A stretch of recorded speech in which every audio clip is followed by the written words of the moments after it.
Lately, I've been talking a lot about what it means to be available, to be available in the mind and the heart, and be available to listen from this grand will, this bottom of our being, this ground of our being able to perceive from the soul.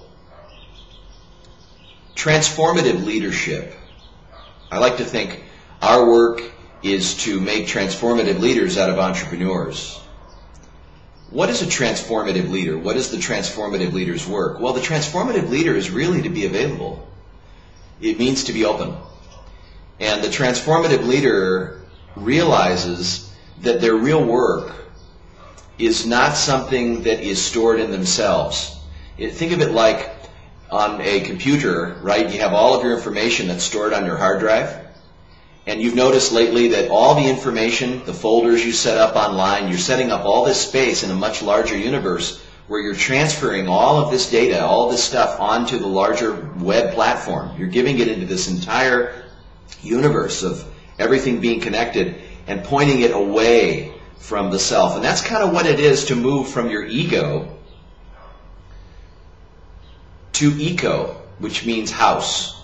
To move from me being at the center of the universe, kind of pushing it all, to putting it into a setting where I'm really pulled by it all. And I think that's really the essence of what transformative leaders do, is that what is born out of them starts by shifting the source from which they are attending and intending to the world around them.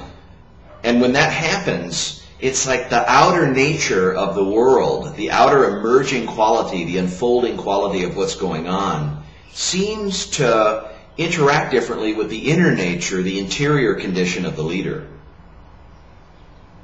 So you see, a lot of leaders focus on results. We're very focused on the outcome or the goal or the desire, etc. And we should have desires, no doubt. I mean, knowing our true heart's intention, knowing what we want, what matters to us, is an undeniable component of ourselves.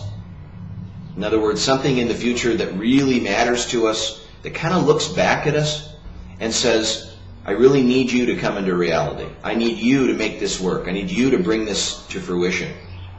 It's like a destiny standing in need of us. Some might call it a calling.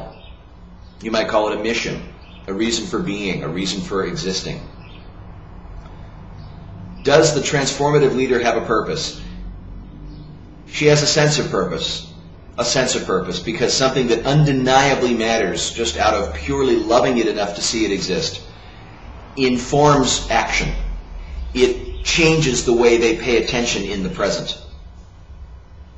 But in order for this to take hold, in order for the larger universe, the larger place, the larger system at play to work, the transformative leader has to step aside and let what's wanting to happen, happen in their life, to let themselves be lived. It's as if they were emptying out everything that they know and originating from there. I like to think of creating as the process of bringing something into being that doesn't exist yet. And if that's the true definition of creating, then nothing really existed before the creation began to exist.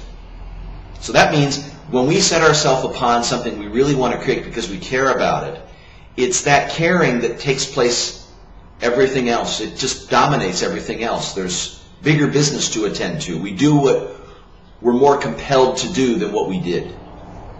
And when we do that, there's something that's left behind. There's something that's substituted. There's the past that wants to move out, and there's the new that wants to move in. And that availability helps that recycling process.